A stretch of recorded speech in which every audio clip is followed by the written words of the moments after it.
বেশি স্বপ্ন নেই, আমার একটাই স্বপ্ন যে আমি আমার আম্মুকে কোনো একদিন যে বলবো যে আমি প্রথম মাসে বেতনটা পেয়ে যাব, যখন আমি আমার আম্মুকে বলতে পারবো যে আমাদের আর কোনো সমস্যা নেই, আমি আছি, তোমার আর কোনো চিন্তা নেই, ওই দিনে আমার চূড়ান্ত সফলতা।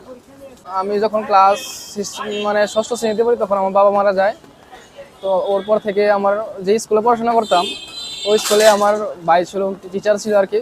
সেই সুবাদে আমার পড়ালেখার মানে টাকা লাগে না। তারপর যখন ক্লাস নবম শ্রেণীতে উঠি, তারপর ভাই আমার যে ভাই সেই স্কুল থেকে চাকরি ছেড়ে দেয়, তখন থেকে আমার ও টাকা দিয়ে পড়াশোনা করতে হয়েছে। আলহামদুলিল্লাহ, আমি অনেক বেশি খুশি যে আমি এখানে পড়তে আসতে পারছি। আর আমার আম্মুর অনেক পছন্দের বিশ্ববিদ্যালয় এটা। আমার আম্মু চাইছিল যে আমি যেন রাজশাহী বিশ্ববিদ্যালয়ে পড়ি। তো স্ট্রাগলটা আমি হলো সেকেন্ড টাইমার। আমার ফ্যামিলির থেকে প্রথমে রাজি ছিল না যে আমি সেকেন্ড টাইম দিব। আমি খুলনা বিএল কলেজে রাষ্ট্রবিজ্ঞানে পড়তাম, তো ওইখানে পড়ার পাশাপাশি আমি সেকেন্ড টাইমের প্রিপারেশন নিছিলাম আর বলছিলাম যে আমি সেকেন্ড টাইমটা দিতে চাই, আমার একটা সুযোগ দাও। বলছিল আচ্ছা দাও। অবশ্যই ভালো একটা টেলিভিশনে কাজ করার এই ইচ্ছাটা তো আমার আছে, এইটুকু পূরণ করতে চাই। আর টুকটাক যত স্বপ্ন আছে সেইগুলা, বিশেষ করে এই যে আজকে বললো না ক্যাম্পাসের জার্নালিজম, এখান থেকেই তো শুরু, মূলত আমি এইখান থেকেই শুরু করতে চাই আমার মতন করে। ছোট থেকে স্বপ্ন ছিল আইনে পড়া, আর সেটা যে রাজশাহী বিশ্ববিদ্যালয়ের আইন। আমি মহান আল্লাহ তাআলার কাছে অশেষ শুকরিয়া জ্ঞাপন করছি। আমার সংগ্রাম বলতে আমি ছিলাম একজন সেকেন্ড টাইম, আর ফার্স্ট টাইমে আমি কোথাও পরীক্ষা দিইনি। ফার্স্ট টাইমে আমার বাবা মা দুজনে অসুস্থ ছিল।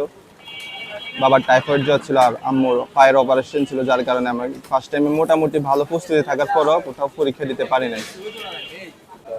যে আমার জীবনের একমাত্র স্বপ্ন আমি কোন একটা পাবলিক ইউনিভার্সিটির লর প্রফেসর হওয়া। প্রথম যেদিন আসছি আমি, ওই দিন আমি ট্রেন থেকে বাইরের দিকে তাকাই থাকতাম যে আমি এক এলাকা থেকে অন্য এক এলাকায়, তা অনেক দূরে। স্বাভাবিক, আমি এর আগে কোনো সময় রাশিয়া আসি নাই। খুব একটা ভালো লাগছে যে আমি নতুন একটা জায়গায়, নতুন একটা পরিবেশে এই জায়গায় আসে।